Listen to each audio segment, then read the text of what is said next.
কাউনিয়া ও পীরগাছা উপজেলা নিয়ে গঠিত রংপুর ৪ আসনটি প্রতিষ্ঠিত হয় ১৯৭৩ সালে।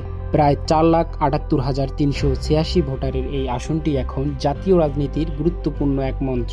দীর্ঘদিন ধরে এই অঞ্চলের প্রধান সংকট তিস্তা নদী ভাঙন, কৃষি সেচের অভাব, বেকারত্ব ও নাজুক চিকিৎসা ব্যবস্থা। এসব সমস্যা নিয়ে মানুষের মধ্যে জমেছে ক্ষোভ। গত ৩ মেয়াদে এই আসনের এমপি ছিলেন আওয়ামী লীগের সাবেক বাণিজ্য মন্ত্রী টিপু মুনশি।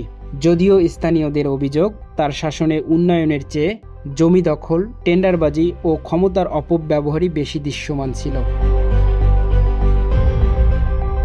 সরকার পরিবর্তনের পর নতুন করে মাঠে নেমেছে বিএনপি, জামায়াত ও এনসিপি।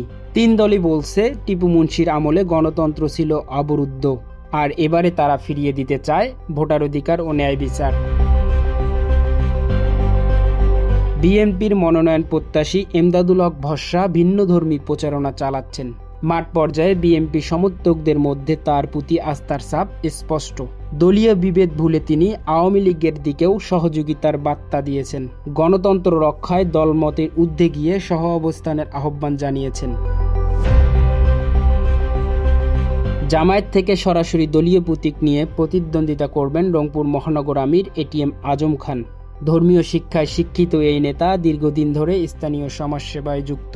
তার প্রচারণায় নেই জাঁকজমক, নেই উচ্চ শব্দ, তবু এক ধরনের নীরব ঢেউ বইছে জনমনে। প্রার্থীর পক্ষে ঘরে ঘরে ছড়িয়ে পড়ছে ন্যায়ের বার্তা, আর তাতেই যেন ধর্মপ্রাণ ভোটারদের ভরসা ফিরে এসেছে দীর্ঘদিন পর।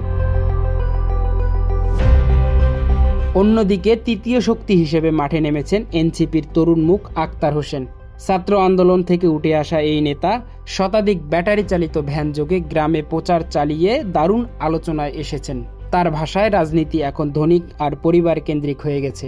আমরা এসেছি মানুষের হয়ে লড়তে। ৩ পক্ষেই চালাচ্ছে জোর প্রচারণা। ভোট ভাগ হবে নাকি শেষ মুহূর্তে কোনো জোট গঠনের বার্তা আসবে তা এখনও অনিশ্চিত। কে পাবে জনগণের চূড়ান্ত আস্থা, সিদ্ধান্ত দিবে সময়।